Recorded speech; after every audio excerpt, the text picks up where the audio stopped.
가장 큰 두려움은 진실이 끝끝내 밝혀지지 않을 수도 있다는 것. 여성이라는 이유로, 성별을 이유로 차별을 하지 말아라, 차별하지 말자라는 게 페미니즘이에요. 많은 분들이 함께 미투를 외쳐주셨고 그분들의 목소리가 저에게는 위드유로 느껴졌어요. 약간 희망 이런 뜻이어가지고 오히려 더 그렇게 뜻이가 그린다 아니면 글쎄요. 회사에 나가지 않고 밖에 나가지 않는 걸 빼면 집에서의 일상은 사실은 그렇게 큰 차이는 없는 것 같아요. 그냥 하루하루가 소중하고 하루하루가 행복하고 그런데 가끔은 굉장히 힘이 드는 날도 있고 굉장히 많이 우는 날도 있지만 저는 그건 역시 인생이라고 생각해요. 살아간다는 게 모든 사람이 날마다 기쁘기만 한 것은 아니잖아요. 가장 큰 변화라고 한다면 어떤 사람들의 생각이 달라졌다는 것이라고 생각해요. 많은 분들이 그런 얘기를 해주셨어요. 검사도 그러니까 우리나라에서 여성으로서는 어느 정도 높은 자리에 있다고 생각되고 또 어느 정도 권력이 있다고 생각되는 검사도 여자라는 이유로 내부에서 그런 고통을 받고 그럼에도 불구하고 8년이 되도록 8년 동안이나 이야기할 수 없었다는 것이 많은 여성들에게 큰 위로가 됐다고 들었어요. 그래서 그것이 정말 이제까지 그런 고통을 당한 것이 피해자들의 잘못이 아니고 사회적인 문제였다. 그리고 우리나라의 어떤 여성과 약자들이 이런 고통을 겪고 있었다는 것을 사람들이 알게 되었다는 것이 가장 큰 변화라고 생각하고요.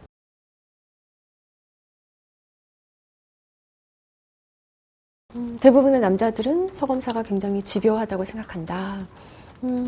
가만히 좀 있어라. 이제 그만하면 됐지 않느냐. 이렇게 얘기를 하시는 거예요. 저는 아무것도 하지 않고 가만히 있었거든요. 제가 1월에 JTBC 인터뷰를 하고 2월인지 3월에 블랙하우스 인터뷰를 하고 거의 어떤 인터뷰도 하지 않고 가만히 있었어요. 집 밖에도 나가지 않고 가만히 있었는데 가만히 있으라고 하니까 더 가만히 있을 방법을 모르겠더라고요. 그만하면 됐다고 하는데 아직 가해자에 대한 1심 선고도 나지 않았거든요. 도대체 뭐가 그만하면 됐다는 것인지 뭐가 변했다는 것인지 가만히 있어도 어차피 욕을 먹고 나의 진실을 알아주지 않는데 그리고 아무것도 변하지 않는데 제가 처음 입을 열었을 때는 변하길 바래서 입을 열었던 것이거든요. 변화가 없었고 특히 뭐 법이 160개 정도 상정이 돼 있는데 미투 관련 법이 하나도 통과되지 않고 있다라는 이야기를 들었고요. 제도 역시 크게 달라진 게 없다고 보고 있어요. 오랜 인간의 역사를 놓고 봤을 때 어떤 여성들의 인권 그리고 약자들의 인권이라는 것이 정말 서서히 발전해 왔거든요. 100년 전에 여성이 참정권을 가지게 되었고 사우디아라비아 같은 경우 최근에 여성이 운전을 하게 되었잖아요. 그런 변화들을 위해서 정말 많은 사람들이 고통을 겪었고 또 많은 사람들이 희생을 하고 많은 투쟁을 하기도 했죠. 그렇지만은 그 변화는 굉장히 느렸어요. 그런 걸 봤을 때 10년 안에 변할까요? 그렇게 생각하진 않아요. 사람들의 생각이 달라졌고 목소리도 커졌지만 여전히 강자들 그리고 기득권층에서 미투를 두려워한다는 이야기를 많이 들었어요. 이제까지 그런 범죄를 저질렀던 사람들이 강자들이었고 권력층이었기 때문에 이것이 퍼져나가고 또 문제되는 것을 싫어한다 이런 얘기도 많이 들었고요. 그래서 변화가 그렇게 빨리 있을 거라고 생각이 되진 않아요. 사실은 검찰이 변할까요? 검찰이 개혁될까요? 라고 저에게 물어보면 정말 자신 있게 제가 죽기 전에는 못 볼 것 같아요 라고 말을 하거든요. 여성 인권이 변할까요? 여성 인권이 좋아질까요? 라고 한다면 그것은 죽기 전에 보고 싶어요.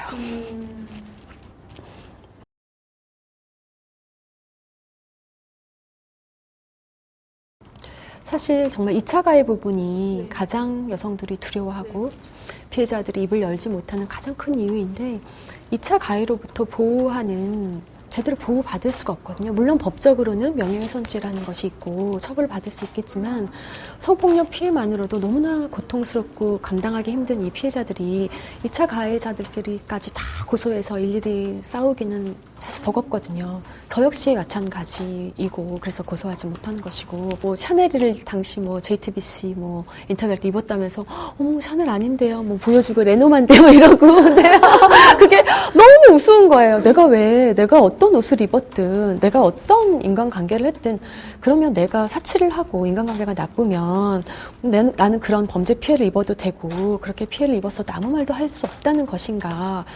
너무 우리나라는 피해자에게 가혹한 것 같아요. 대부분 그렇게 얘기해요. 가해자가 저 정도 망신당했으면 됐지. 저 정도 고통받았으면 됐지.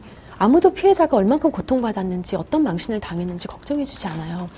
피해자는 정말 하루아침에 날벼락을 맞고 범죄 피해를 입고 고통을 받고 말을 하지 못하고 살아가는 것이거든요. 이제 검찰에서 제가 그렇게 이야기한 이후에 저에 대한 온갖 음해를 하면서 제가 좋은 인사를 받기 위해서 이런 일을 벌인 것이다.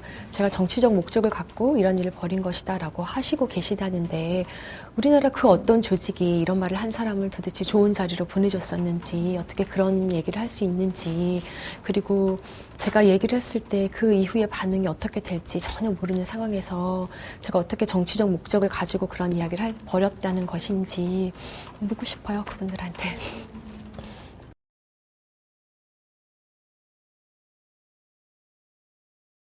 이제 대부분 남성분들에게 저 혹시 페미니스트세요? 라고 물어보면 페미니스트까지는 아니다라고 말씀하세요. 그러면 다시 물어봐요. 그러면 성별이나 인종이나 종교나 뭐 그런 걸로 인해서 차별을 받아도 된다고 생각하세요? 라고 물어보면 그런 차별은 받지 않아야죠 라고 말씀하시거든요. 그게 페미니즘이거든요. 예. 여성이라는 이유로 성별을 이유로 차별을 하지 말아라, 차별하지 말자라는 게 페미니즘이에요. 저는 사실 검사지만 밤에 잘 돌아다니지 않아요. 밤에 돌아다니면서 여성들이 겪은 그 수많은 범죄들을 너무나 많이 보았기 때문이에요. 제가 우스갯소리로 그렇게 얘기해요. 누가 너 검찰에서 꽃뱀이라고 불린대. 누가 그러는 거예요. 제가 검찰에서 원래 꽃뱀이었다고 얘기를 한대요. 그래서 나는 바람 피웠다고 의심받아가지고 7토막으로 잘려 죽은 여자 시체를 봤기 때문에 무서워서 바람 못 피워. 그 여자들이 겪는 일상의 공포와 일상의 고통을 알지 못하죠. 알지 못하고서 너네가 뭘 차별받았어? 라고 얘기하면 더 이상 할 말이 없는 거예요. 저는 열린 마음으로 상대방이 받았을 고통과 그 공포들을 좀 공감을 했으면 좋겠어요.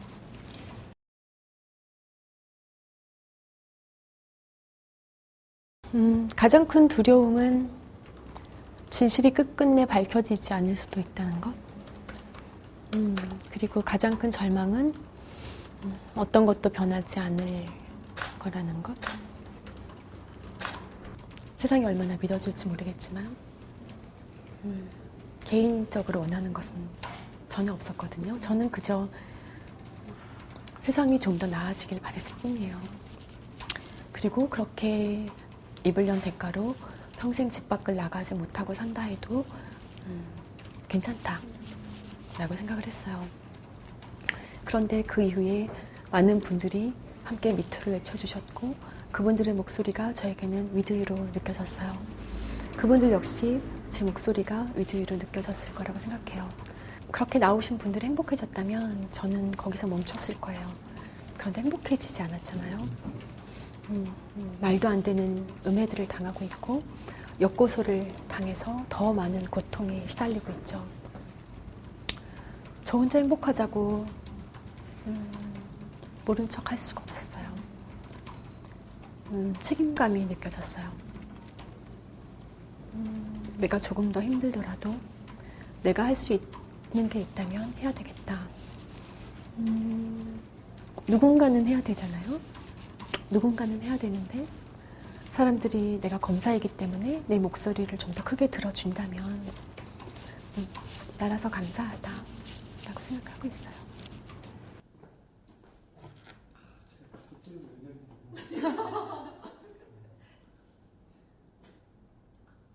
왼쪽 조금 됐습니다. 근데 약간 45도 서셔서 해서 이제 상체만 위에 머리